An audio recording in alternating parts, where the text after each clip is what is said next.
చంద్రబాబు నాయుడు గారు లోకేష్ గారు కలిసి పోటీ చేసి, లోకేష్ గారు కాదు పవన్ కళ్యాణ్ గారు కలిసి పోటీ చేసి అధికారంలోకి వచ్చిన తర్వాత 5 సంవత్సరాల్లో మీరు ఏమి చేయగలిగారని అడుగుతా ఉన్నా. 5 సంవత్సరాలు అడ్డగోలుగా పరిపాలన చేశారు. పవన్ కళ్యాణ్ గారు సపోర్ట్ చేసినటువంటి తెలుగుదేశం పార్టీ అధికారంలోకి వస్తే 2014 నుంచి 2019 వరకు మీరు అతి దౌర్భాగ్యమైన పరిపాలన చేశారు. దానికి పవన్ కళ్యాణ్ గారు మీరు బాధ్యులు కాదా అని అడుగుతా ఉన్నా. ఆ రోజున చివరిలో ఏమన్నారు? నాకు చాలా ఆశ్చర్యం వేసింది. అసలు పవన్ కళ్యాణ్ గారు ఏం మాట్లాడతాడో విందామని అనుకున్నాను నేను. పవన్ కళ్యాణ్ గారు అధికారంలోకి వచ్చిన తర్వాత చంద్రబాబు నాయుడు 4 సంవత్సరాలు 5 సంవత్సరాలు పరిపాలన చేసిన తర్వాత చివరిలో పవన్ కళ్యాణ్ గారు చంద్రబాబు గారిని దూషించని విధంగా దూషించాడు, దూషించకూడని విధంగా కూడా. చివరికి లోకేష్ బాబును కూడా డైరెక్ట్ గా విమర్శించాడు. ఏమని? నా తల్లిని దూషించావు నువ్వు, నీ సంగతి తేలుస్తాను, మర్చిపోను అన్నావు. నువ్వు మర్చిపోయావు. ఇప్పుడు ఇంకో మాట ఏమన్నాడు? పంచాయతీ ఎన్నికల్లో పోటీ చేసి గెలవనటువంటి లోకేష్ పంచాయతీరాజ్ మంత్రి అయ్యాడు, ఏమిటి కర్మ అన్నాడు. అన్నావు కదా, మళ్ళీ ఏం మాట్లాడతాడో చూశాను నేను.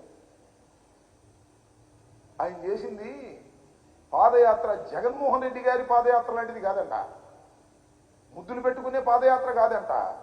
జగన్మోహన్ రెడ్డి గారు వస్తే ముసలి వారిని ఆప్యాయంగా పలకరించి గుండెలకు హత్తుకొని ఆయన ముద్దు పెడితే దాన్ని అపహాస్యం చేసే విధంగా మాట్లాడారు మీరు. పాదయాత్ర తర్వాత జగన్మోహన్ రెడ్డి గారు ఈ రాష్ట్రంలో ముఖ్యమంత్రి అయ్యారు. ఆ పాదయాత్రకి ఈ పాదయాత్రకి పోలిక ఎక్కడుందని నేను అడుగుతా ఉన్నా. అది గొప్ప పాదయాత్ర అని పోల్చేటటువంటి ప్రయత్నం పవన్ కళ్యాణ్ గారు చేశారు. పాపం దురదృష్టం. నేను ఇంకో మాట కూడా చెప్తున్నా. పవన్ కళ్యాణ్ గారు ఏమన్నారంటే, పొత్తు, నేను ఆల్రెడీ బీజేపీతో పొత్తులో ఉన్నాను, గుర్తుందనమాట, సంతోషం. ఆల్రెడీ పొత్తులో ఉన్నాను, నేను తెలుగుదేశంతో పొత్తులోకి వెళ్ళాను, మా ఇద్దరి పొత్తుని ఆశీర్వదించమని మేము అమిత్ షా గారిని అడిగాము అన్నారు. ఏమి లాజిక్ అయ్యేది నాకు అర్థం కాల.